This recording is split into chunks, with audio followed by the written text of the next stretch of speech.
Welcome to NITOTAP. In this lecture, we are going to discuss about moment generating function and characteristic function.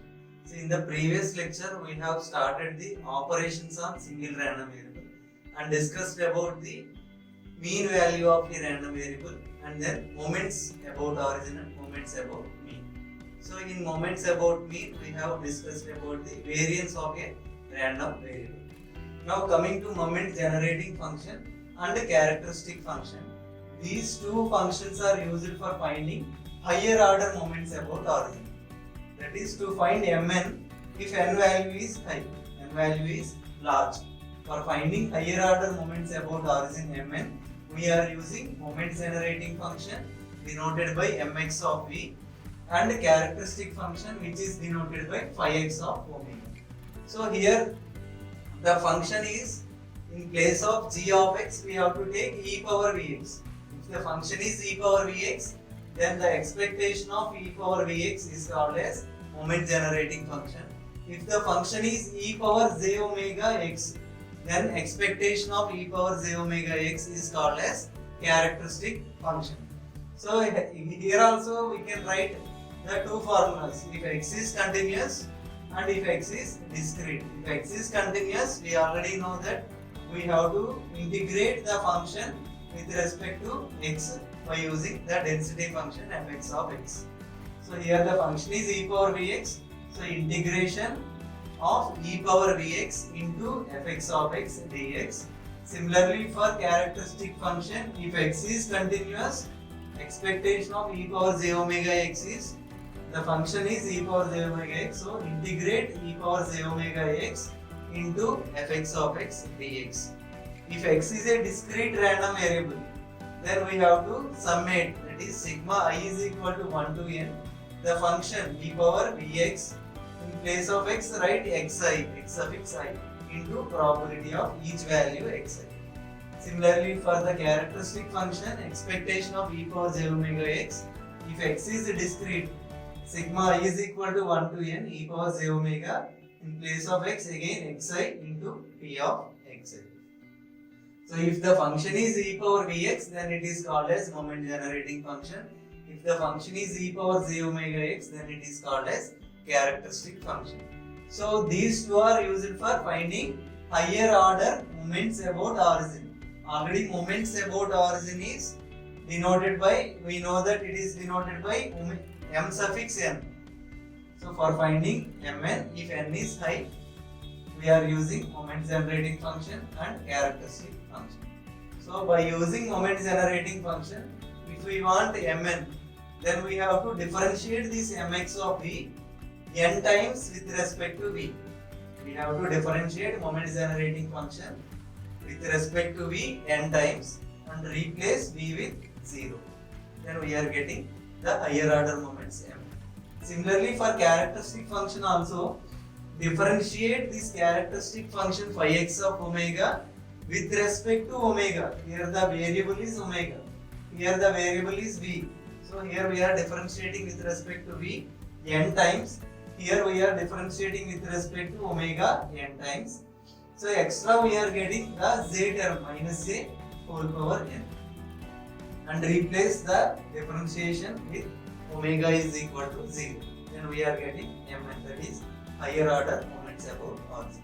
So here mx of v, that is moment generating function, and phi x of omega, that is characteristic function, both are used to find the higher order moments about origin. Now let us look into the properties of these two functions, moment generating function and characteristic function. Both are very similar. So first mx of v, if v is equal to 0 and v is equal to 0, moment generating function value is equal to 1. So here I am not writing the proof for this property. Simply here mx of v is expectation of e power vx. Replace v with 0. Replace v with 0 means e power 0. That is e power 0 is 1. Expectation of 1 is 1. So similarly here also the characteristic function phi x of omega at omega is equal to 0. If we replace omega 0 here, e power 0 is again 1. Expectation of a constant, that is expectation of 1 is 1. So So mx of v at v equal to 0 is 1, and for characteristic function phi x of omega at omega equal to 0 is also 1. And second property is m cx of v. Here c is a constant. In place of x I am taking cx. Here we have mx of v. In place of x I am taking cx.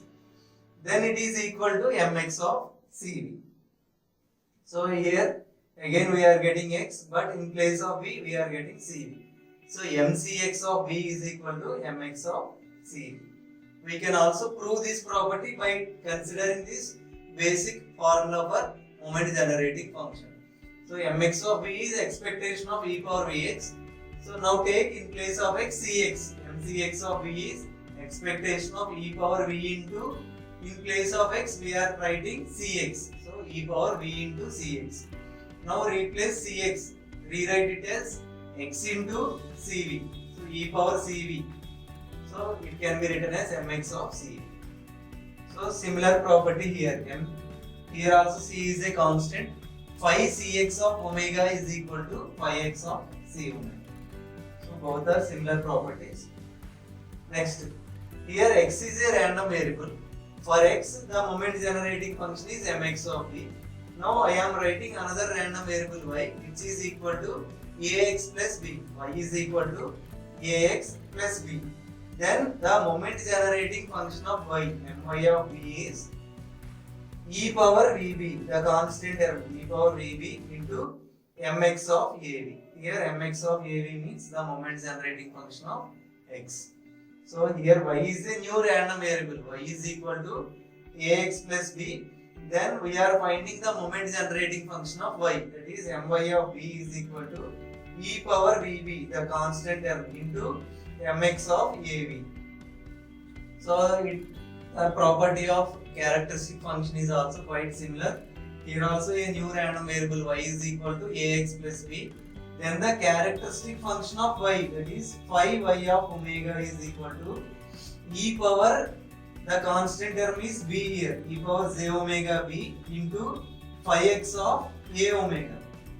So here also it is similar. So here vb, here we are getting j omega b. And the fourth one is, so here we are taking two independent random variables x1 and x2. Then m suffix x1 plus x2 of v. In place of x we are taking x1 plus x2 is equal to the product of individual moment generating functions mx1 of v into mx2 of v. So here's the sum x1 plus x2. We can write it as product mx1 plus x2 of v is equal to mx1 of v into mx2 of v. If the two random variables x1 and x2 are independent. Here also if x1 and x2 are independent, we can write phi x1 plus x2 of omega is equal to phi x1 of omega into phi x2 of omega. So these four properties in moment generating function and also in characteristic function we can easily prove by taking the basic formulas of these two functions, moment generating and characteristic function. So along with these four properties we are also getting one more property here, that is phi x of minus omega, replacing omega with minus omega, that is phi x of minus omega is equal to conjugate of phi x of omega. So phi x of minus omega is equal to phi x of omega conjugate. So conjugate means simply replace the imaginary part sign, that is if j term is positive we have to change it as negative term. For example, a plus jb conjugate is equal to a minus j, or 2 minus j3 conjugate is 2 plus j3. Simply replace the sign of the imaginary part. If it is positive, replace it with negative. If it is negative, replace it with positive. So here by using that property, phi x of minus omega is equal to the phi x of omega conjugate. So this is about the moment generating function denoted by mx of v and the characteristic function which is denoted by phi x of omega.